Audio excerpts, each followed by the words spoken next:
Selamat, Anda diundang untuk wawancara S2 pada hari tanggal pukul.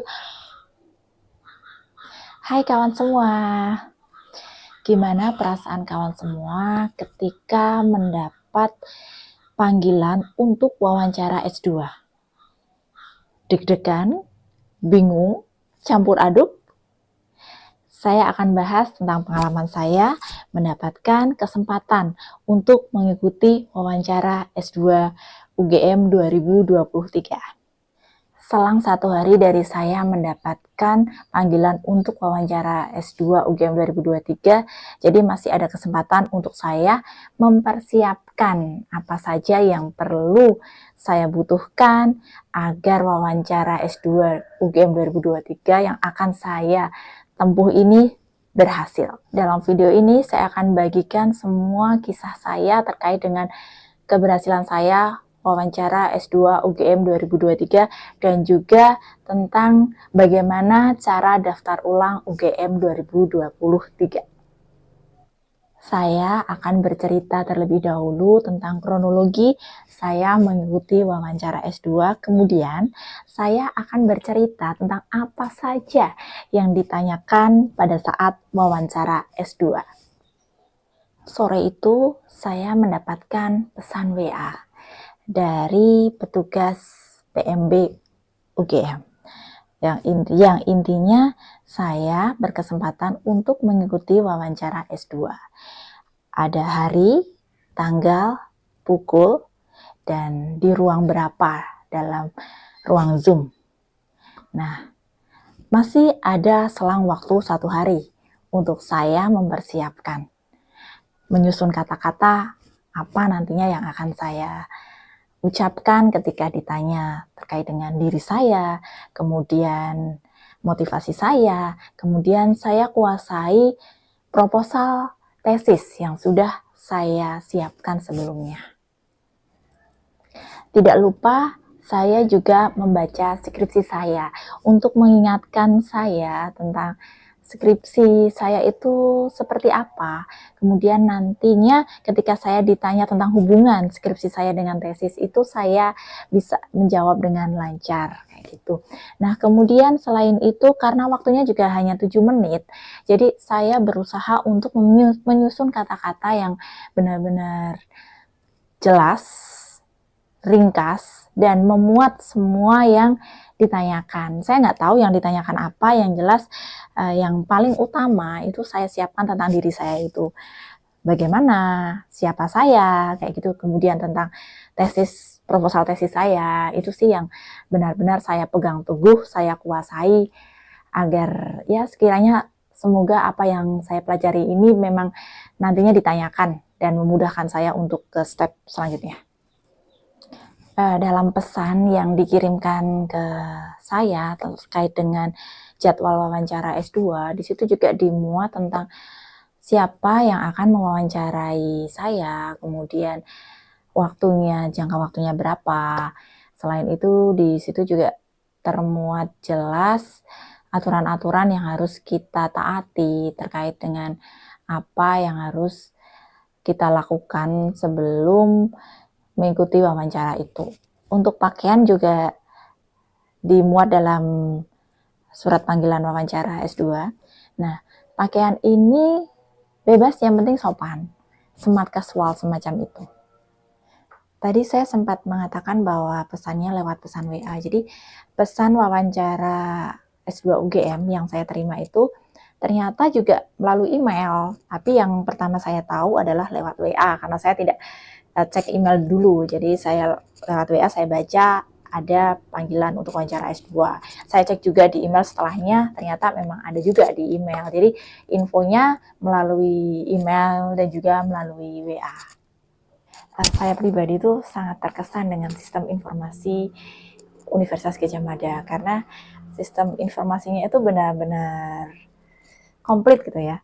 Lewat email juga, lewat WA juga, dan itu tuh sangat membantu. Jadi kemungkinan untuk terlewat kesempatan untuk S2 atau kemungkinan untuk tidak tahu jadwal, tidak baca jadwal, itu kecil sekali. Karena tadi bisa lewat email, bisa lewat WA, yang setiap orang salah satu mungkin akan lebih cenderung mana yang sering digunakan gitu. Jadi otomatis infonya itu bisa langsung diterima, kemudian bisa langsung bergegas untuk mempersiapkan.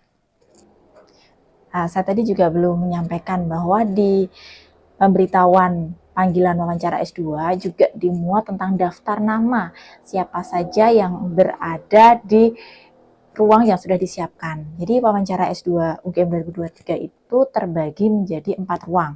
Ruang 1, 2, 3, dan 4. Nah, kebetulan saya ini berada di ruang 4. Di dalam ruang 4 itu nanti akan ada beberapa nama yang sudah dipersiapkan untuk masuk di ruangan itu. Saya berada di urutan nomor 2 untuk mengikuti wawancara S2 UGM 2023. Nah, dari ruang 4 itu nanti akan masuk ke ruang khusus atau ruang utama. Yang di ruang utama itu nanti ada dosen pewawancara. Nah, jadi yang urutan pertama tadi masuk di ruang besar, kemudian ruang yang seluruh mahasiswa, calon mahasiswa pasca sarjana itu tadi dikumpulkan, kemudian dimasukkan lagi ke ruang-ruang 1, 2, 3, dan 4, baru ke ruang utama, yang di ruang utama itu khusus nanti hanya calon mahasiswa dengan dosen pewawancara, seperti itu. Nah, saya di ruangan 4 dengan urutan nomor 2 saat itu. Saya bersyukur karena saya di urutan atas, jadi tidak terlalu lama saya menunggu. Tapi ya nggak lama juga sih, karena setiap orang itu mendapat jatah 7 menit untuk wawancara. Jadi begitu masuk di ruang besar, kemudian dimasukkan ke ruang khusus, ruang 4, di situ kita presensi dulu, kemudian diminta untuk menunjukkan KTP, kemudian wajah seluruhnya diperjelas, itu nggak boleh ngeblur, jadi biar nanti bisa mencocokkan dengan data mencocokkan di foto di KTP. Nah, setelah itu mengikuti urutan untuk masuk di ruang utama, ruang khusus untuk wawancara. 30 menit sebelum wawancara dimulai, saya masuk di Zoom meeting untuk mengikuti wawancara S2. Saya masuk di ruang besar, kemudian masuk di ruang 4. Di ruang 4 saya menunggu giliran untuk masuk di ruang utama, ruang khusus untuk wawancara S2 bersama dengan dosen pewawancara. Saya menunggu, akhirnya tiba juga giliran saya untuk masuk ke ruang utama dan mengikuti wawancara S2 UGM 2023 berhadapan langsung dengan dosen pewawancara via Zoom. Bismillah, saya masuk di ruang utama khusus untuk wawancara S2 UGM 2023 berhadapan via Zoom dengan dosen pewawancara yang sudah ditentukan sebelumnya. Penetapan siapa dosen pewawancara dan siapa saja nama yang masuk dalam ruang-ruang yang sudah dibagi sudah tertera jelas di surat pemberitahuan untuk wawancara S2 UGM 2023. Apa yang ditanyakan pada saat wawancara S2 UGM 2023? Yang pertama, saya memperkenalkan diri saya. Saya perkenalkan secara jelas dan ringkas. Berhubung waktu wawancara dibatasi hanya 7 menit, jadi saya harus benar-benar memanfaatkan waktu ini sebaik-baiknya. Setelah saya memperkenalkan diri, kemudian selanjutnya saya ditanya tentang sumber biaya S2. Saya jawab sejujurnya sesuai kenyataan kemampuan saya. Tidak ada yang saya tutupi, tidak ada yang saya buat-buat, jadi benar-benar jujur dari diri saya tentang sumber biaya S2 saya. Kemudian selanjutnya ditanya tentang serba-serbi proposal tesis, mulai dari apa judul proposal tesis Anda, kemudian tentang kenapa mengambil judul ini, terus isinya tentang apa, pembahasannya bagaimana, secara ringkas. Terakhir tentang korelasi antara skripsi dengan proposal tesis yang sudah saya buat. Alhamdulillah saya sudah mempersiapkan semua, jadi tidak ada masalah yang berarti untuk menerangkan terkait dengan proposal tesis saya. Dan juga hubungannya dengan skripsi, karena skripsi dan proposal tesis saya ini masih ada hubungan. Jadi bisa dikatakan kelanjutan dari skripsi saya. Selanjutnya setelah itu 7 menit berlalu. Hampir sebelum mendekati waktu detik-detik akhir wawancara S2, diucapkan sama beliau, semoga berhasil. Saya balas dengan senyum, amin, terima kasih. Itu tadi pengalaman saya mengikuti wawancara S2 UGM 2023. Apabila kawan semua ada yang mau ditanyakan, mau sharing, boleh kok komentar di kolom komentar saya. Selanjutnya, daftar ulang UGM 2023. Gimana sih caranya? Berikut ini pengalaman saya. Sebelum kawan semua masuk di laman Simaster UGM, silahkan kawan semua mengunduh dan juga memahami betul terkait dengan pengumuman registrasi dan juga informasi consent yang ada di tahapan 10 atau di result notification. Nah, di situ sudah ada ditampilkan, kemudian bisa diunduh dan dilengkapi terkait informasi itu. Setelah semuanya dilengkapi, kemudian barulah kawan semua masuk di laman Simaster UGM. Kemudian masuk di registrasi mahasiswa baru. Nah, setelah masuk di situ, nanti akan muncul tampilan Simaster UGM yang harus kawan semua isi. Mulai dari periode jalur, kemudian lanjut dengan email, nomor pendaftaran, setelah itu nanti tanggal lahir, dan kirim kode. Nah, kirim kode nanti akan langsung dikirim ke email dan juga ke WA. Nah, kodenya silahkan disalin, kemudian dimasukkan di kotak yang sudah disediakan, lalu klik berikutnya, login. Begitu login, kawan semua akan dibawa di laman Simaster UGM yang memuat terkait dengan tahapan-tahapan yang harus dilalui kawan semua. Nah, informasi tahapan, warna oranye menunjukkan bahwa tahapan belum dapat dilakukan. Warna hijau menunjukkan tahapan sudah selesai dilakukan.